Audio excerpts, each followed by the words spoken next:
జీవితానికి మహాపురులో కంచకమ్మకి హానిసి మీ అందరూ తెలుసు చైరావు పరిసవలస సంఘానికి సంబంధించిన సంఘ సభ్యుడు. మీరు బర్లంటే పుంజాదిరి పడహకడ నాయతిరో సంఘంకి మీరేసి ఇతని జీవితంలో ప్రభు ఏ అద్భుతం చేశారో మనమే తను అడిగి తెలుసుకున్నాం.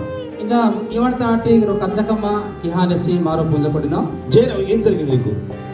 అంటే నైట్ పాము కాటేసి. ఏం పాము కాటేసింది? జరినాగు కాటేసింది. అది ఎక్కడ కాటేసింది? చేతికి కాటేసింది.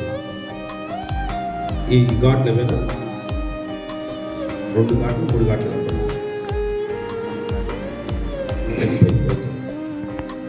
ఆ పాము కాటేసినప్పుడు, ఆ నాగు పాము కాటేసినప్పుడు నీకు ఎట్లా కనిపించింది?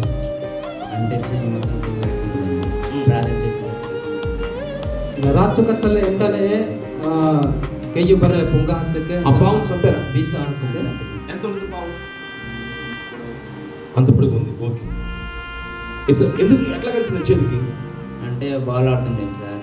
అంటే బాల్ తీసుకుంటే బాల్ తీసుకుంటే కాటేసింది. అంటే బాల్ దగ్గర పాము ఉంది. బాల్ పడిపోయింది. బాల్ పడిపోయింది. చూసుకోలేదు, పాము కలిసింది. ఇప్పుడు ప్రార్థన చేస్తున్నప్పుడు నీకేం జరిగింది? అంటే దేవుడు నాకు వచ్చేసి ఇలా స్వస్థపరుచున్నట్టుగా, అంటే మీరు ప్రార్థన చేసి మొత్తం దేవునికి స్తోత్రం చెప్తాం. హల్లెలూయా. ఆ నాగుపాము కరిసినప్పుడు ఆ చెయ్యంతా తిమ్మిరికి పోతా ఉంది. ఆ సమయంలో వెంటనే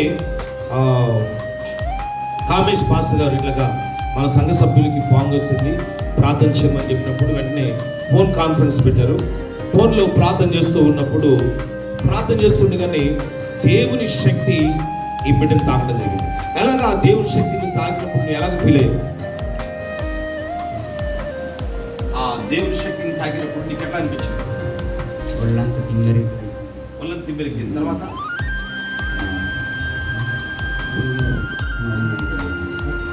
ఆ నొప్పి ఎలా తగ్గిపోయింది? అలాగా ప్రార్థన చేస్తున్నప్పుడు తన బాడీ అంతా కూడా షివరింగ్ వచ్చేసింది. తర్వాత ప్రార్థన చేస్తున్న బుర్ర అంతా కూడా ఇలాగ చేతుల నుంచి కింద దిగి ఎక్కడైతే పాము కలిసిందో అక్కడ అందులోంచి ఆ బుర్రవంతుడిగా అనిపించింది. ఆ క్షణంలోనే సంపూర్ణమైన స్వస్థతను పొందుకోవడం జరిగింది. దేవునికి స్తోత్రం కలుగును గాక. హల్లెలూయా. ఇది మన సంఘంలో ప్రభు చేసిన అద్భుతం కార్యం. ఆ సమయంలో ఎవరైనా ఉన్నారు నీ దగ్గర? ఉన్న వాళ్ళు ఎవరైనా ఉన్నారా? ఎవరున్నారు ఇక్కడ?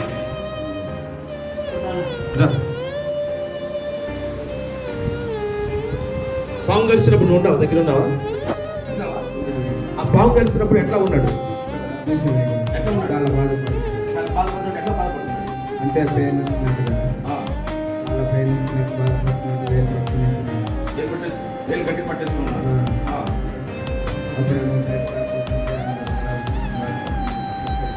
బ్లడ్ కూడా కారిపోయిందా? బ్లడ్ కూడా కారింది. దేవునికి స్తోత్రం. తాను పాము కలిసినప్పుడు ఈ పేరేంటి? ఈశ్వర్ ప్రత్యక్ష సాక్షి. ఆ పాము కలిసినప్పుడు చేతులోంచి బ్లడ్ కూడా కారడం జరిగింది. అయితే మన దేవుడు మరి ఆ సమయంలో మరి ఏదైనా ట్రీట్మెంట్ ఇవ్వడానికి ఏమీ లేని పరిస్థితి, అడవిలో ఉన్నాం కాబట్టి. అయితే దేవుడు ఆశ్చర్యకరంగా బిడ్డను ముట్టి స్వస్థపరిచి సంపూర్ణ ఆరోగ్యం ఇచ్చింది. చేతుల పైకి దేవుని స్తోత్రం చెప్తాం.